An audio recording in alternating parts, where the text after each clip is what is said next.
পাঁচটা আলামত আমার আপনার সামনে আজকে একটু যাচাই করে নেবেন। এই পাঁচটা আলামত যদি আজকে পান, আপনি বুঝবেন যিনি আপনাকে ভালোবেসে ফেলেছে তিনি কে। এক নাম্বার আলামত, আইয়ুফিকাহু বিআমালিন সালিহিন ক্বাবলা মাউতিহি। মৌতের পূর্বে ভালো কোনো কাজ করার সুযোগ আল্লাহ দিবেন, তারপরে মৃত্যু দিবেন। এই তল্লা মসজিদে 2020 সনে আল্লাহর গোলামেরা এশার নামাজ পড়তে গিয়েছিল।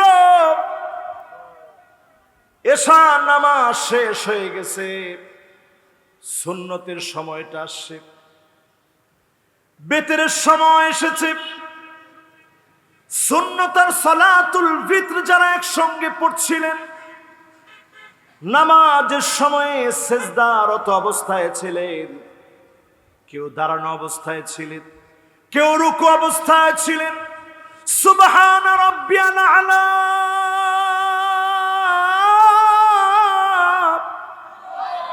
বলে বলে গোলামেরা মালিককে ডাক দিতেছিল। আল্লাহর জন্য সিজদা দেওয়া অবস্থায় ছিল, ওই অবস্থায় মালিক ডাক দিয়ে দিয়েছেন, মোহাব্বত করে আদর করে ডেকে ফেলেছেন। মালিকের ডাকের উপরে যাদেরকে কবুল করে ফেলেছেন, আর এই কবুল করার দ্বারা এই মানুষগুলোকে মালিক শহীদ হিসাবে কবুল করলেন। 36 জন চলে গিয়ে বুঝায় দিয়ে গেল, মসজিদ নতুন হয়েছে, নামাজের দিকে আসো, যিনি কবুল করে নিবেন তিনি কে। যতজন এখানে বসা আছেন, এক নম্বর আলামত আল্লাহ আপনাকে ভালোবাসেন, এটা বুঝবেন মৌতের আগে মালিক কোনো না কোনো একটা ভালো কাজ করার সুযোগ দিবে। জোরে করেন আল্লাহু আকবার। এই মানুষগুলোর কি সৌভাগ্য। বলছিলাম কয়টা আলামত বলবো ভাই? 5টার 1 নম্বরটা কি? সবাই বলেন তো 1 নম্বরটা কি? মাশাআল্লাহ, 1 নম্বরটা কি? মৃত্যুর আগে ভালো কাজ। আমরা কেউ জানি না কখন মারা যাব। আজকে যদি আমার মৌত হয়, আমি আল্লাহর কোরআনের কথা বলতেছি, এই অবস্থায় যদি মালিক ডাক দিয়ে নেয়, ফেরেশতা আমার বন্ধু হয়ে যাবে, মালিক আমার বন্ধু হয়ে যাবে। আমার জন্য যিনি মেহমানদারি করাবেন তিনি কে?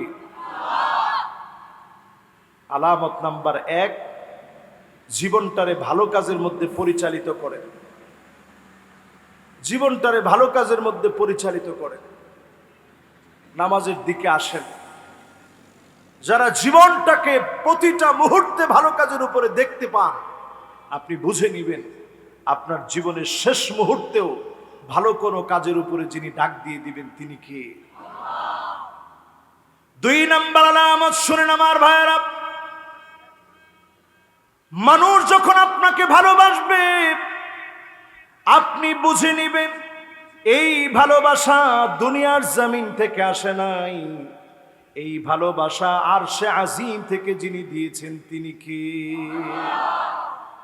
এই জন্য আলেমদের নামে কত রকমের বদলাম আছে না ভাই? আরে কথা কয় না। আলেমদের নামে কত রকমের বদলাম, নানাভাবে আলেমদেরকে কলঙ্কিত করার পরেও এক চুল আলেমদের জনপ্রিয়তাকে কমানো যায় নাই, ঠিক কিনা বলে? এটার কারণ হলো এই জনপ্রিয়তা, এই মহাব্বত দিয়েছেন কে?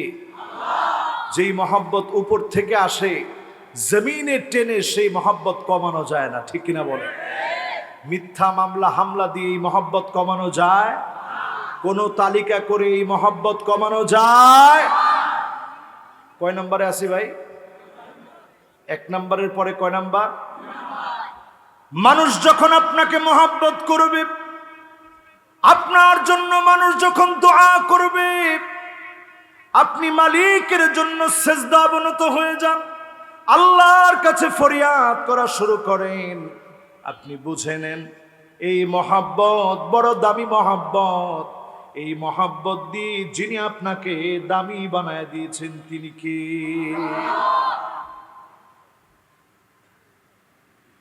আল্লাহ পাক যখন কাউকে মহাব্বত করেন, জিবরিলকে ডেকে বলেন ইন্নী উহিব্বু ফুলানান, আমি আমার অমুক গোলামটাকে বড় মোহাব্বত করে ফেলেছি, অমুক নামের ব্যক্তিকে বড় মোহাব্বত করি।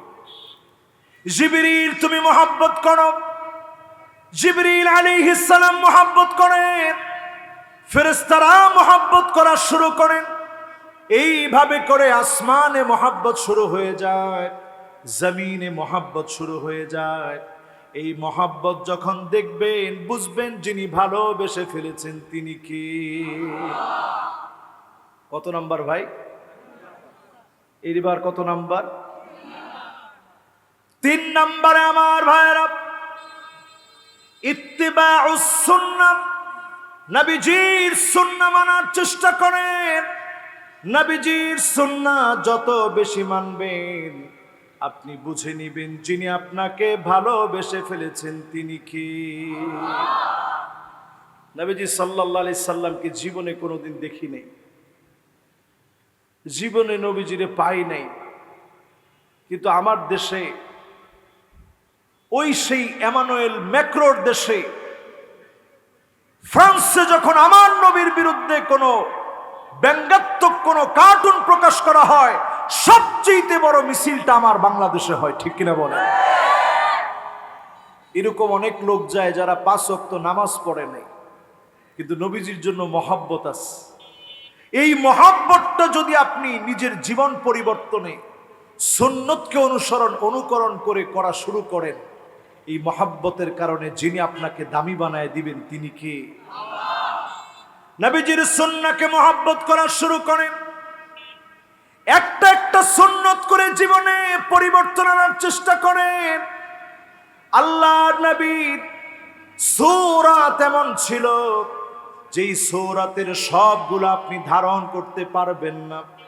আমরা আতর ব্যবহার করি, নবীজি যখন ঘেমে যেতেন আম্মা জানরা এসে নবীজির সেই মুবারক ঘামগুলো বোতলের মধ্যে ভরে রেখে দিতেন বিভিন্ন ঈদের উৎসবে।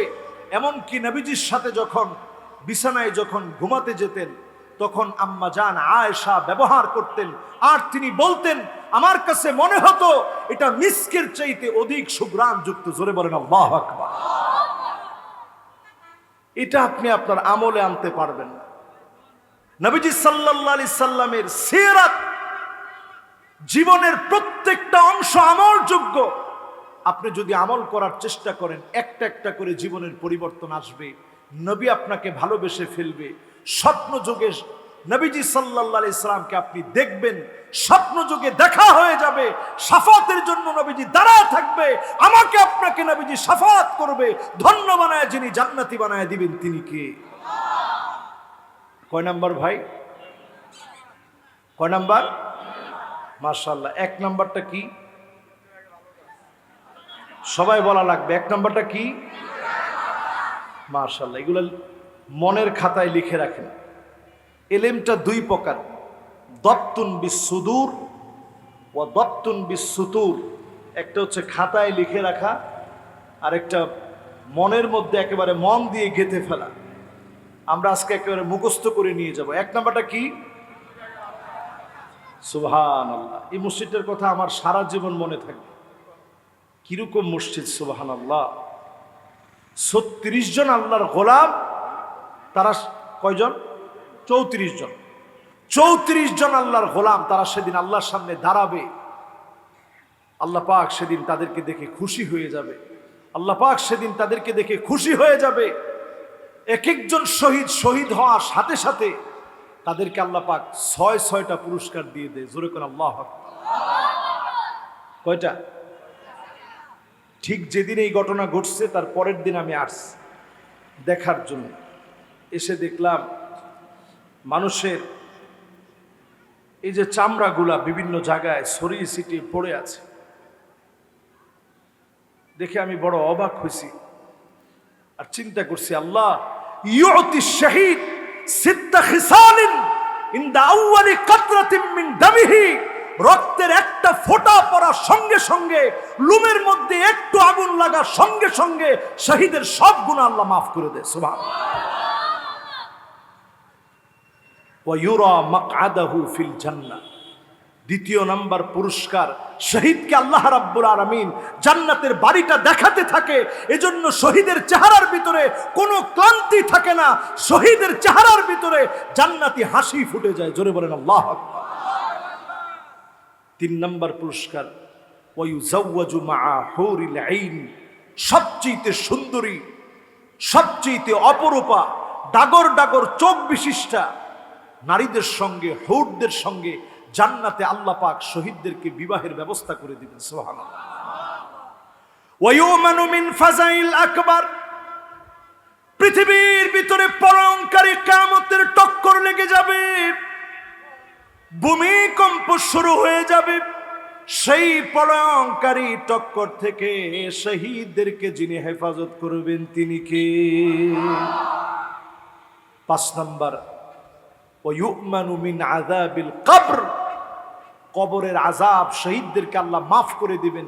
কবর শহীদদেরকে চাপ দিবে না, বিনা চাপে আল্লাহ পাক কবরের আযাবকে খালাস করে দিয়ে শহীদদেরকে আল্লাহ ফয়সালা করে দিবেন। বলেন আল্লাহ। ছয় নাম্বার পুরস্কার, শহীদদেরকে আল্লাহ তাআলা সেদিন দাঁড় করাবেন, বলবেন তোমার কি কি অভিযোগ আছে আজকে বলো, সব অভিযোগের শাস্তি আমি আল্লাহ পাক পাই টু পাই ওই জালেমদেরকে ধরে আমি আল্লাহ পাক জবাব নিব। যারা এই পর্যন্ত দায়িত্ব অবহেলা করেছেন তাদের জবাব দেওয়া লাগবে। শহীদরা সেদিন তাদের জবাবের জন্য আল্লাহর কাঠগড়ায় দাঁড়ায় যাবে। ঠিক কিনা বলেন? আমার ভাইরা, বলছিলাম সুন্নাহ মানলে, নবীজি সাল্লাল্লাহু আলাইহি সাল্লামের সুন্নাহ মানার কারণে আপনাকে যিনি মহব্বত করবেন তিনি কে? কত নাম্বার এটা ভাই? এক নাম্বার পুরস্কার আল্লাহ রাব্বুল আলামিন দিবেন, আল মুহাব্বা ফি কুলুবিল বারারা, নেককারদের দিলে আল্লাহ মহব্বত দিয়ে দিবেন। আপনি সুন্নত মানবেন, নামাজির সঙ্গে মহব্বত হয়ে যাবে, দিনদারের সঙ্গে মহব্বত হয়ে যাবে, দুনিয়াতে সফল ব্যক্তিদের সঙ্গে, নামাজি মুত্তাকিদের সঙ্গে, পরহেজগারদের সঙ্গে মহব্বত হয়ে যাবে, আলেমদের সঙ্গে মহব্বত হয়ে যাবে। দুনিয়ার জীবনে দামি বানায় যিনি কবুল করবেন তিনি কে? দুই নম্বর পুরস্কার, ওয়াল হাইবাতু ফি কুলুবিল ফাজারা, বদ্দিন যারা থাকবে ওরা দেখবেন আপনি একটু দাড়ি রাখছেন, বলবে ছেলেটা আগে ভালো ছিল এখন হঠাৎ জঙ্গি হয়ে গেছে।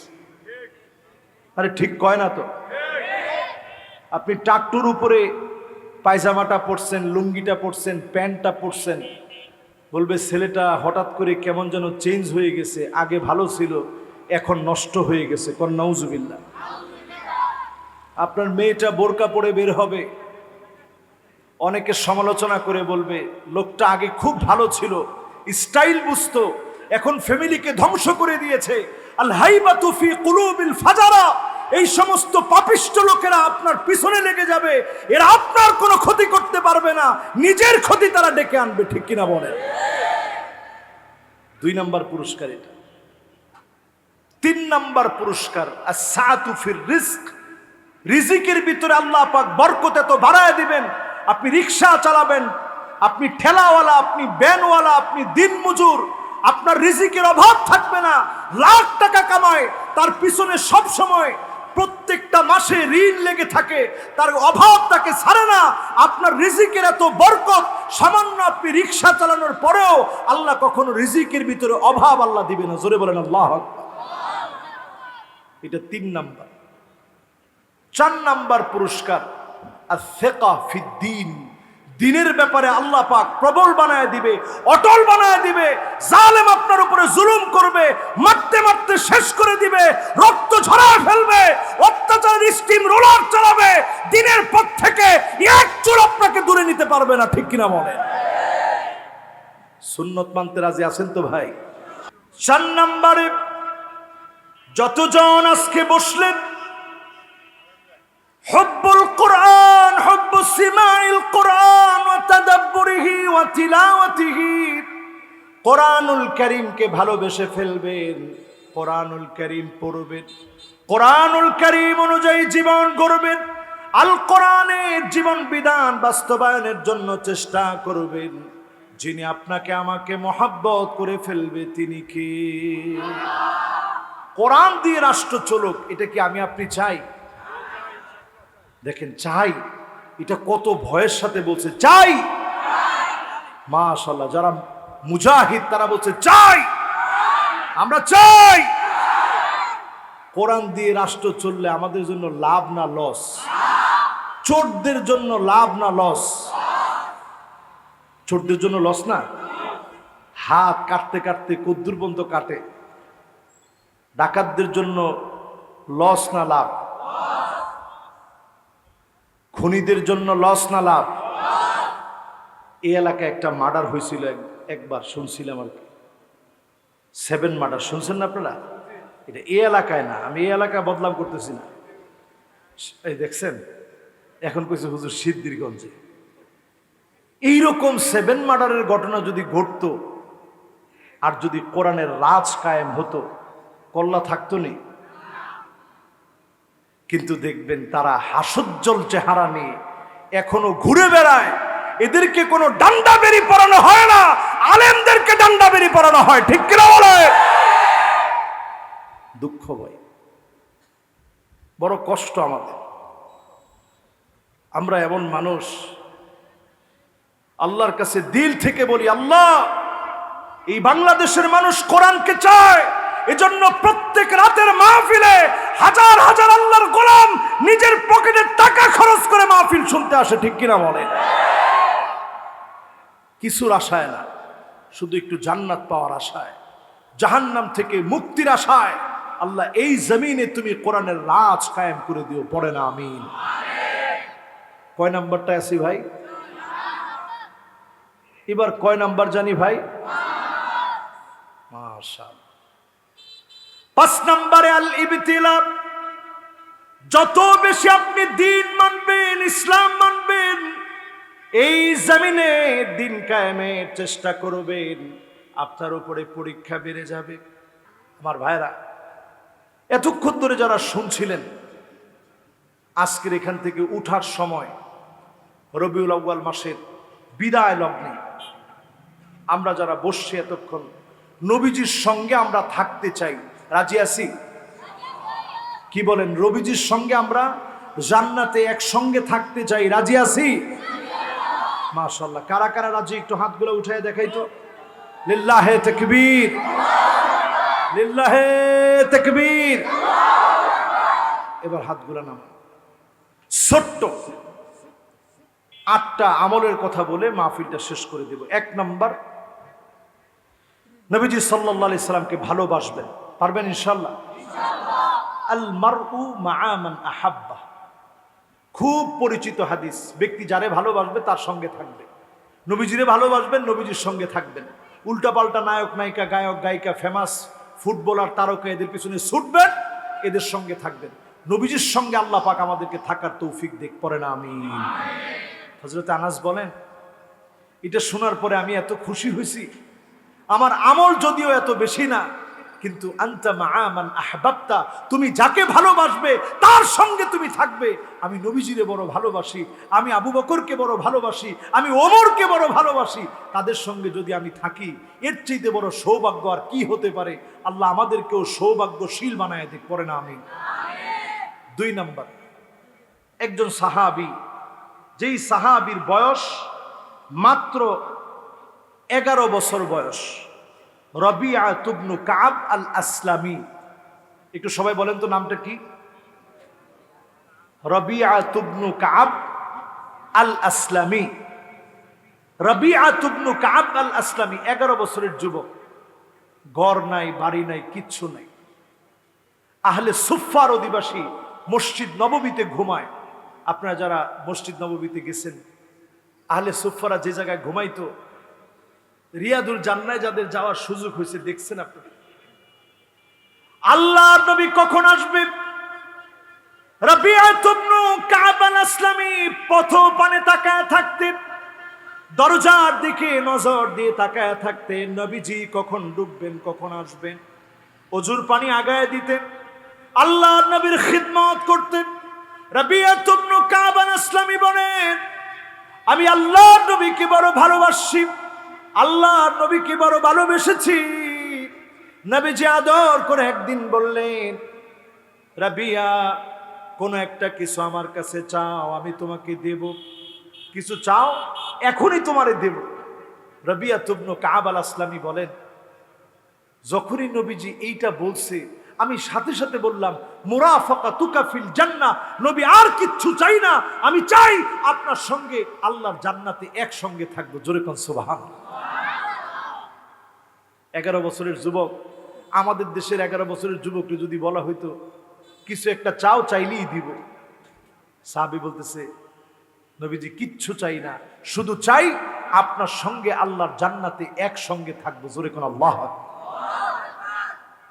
এবার রাবিয়া ইবনে কাব আল আসলামীকে নবীজি বললেন, ফাইন্নি আলা কাসরাতিস সুজুদ, তুমি আমাকে সহযোগিতা করবে, অধিক পরিমাণে সেজদা করো, অধিক পরিমাণে সেজদা দাও, তোমাকে কাল কিয়ামতের ময়দানে আমার সঙ্গী বানায় দেওয়া হবে।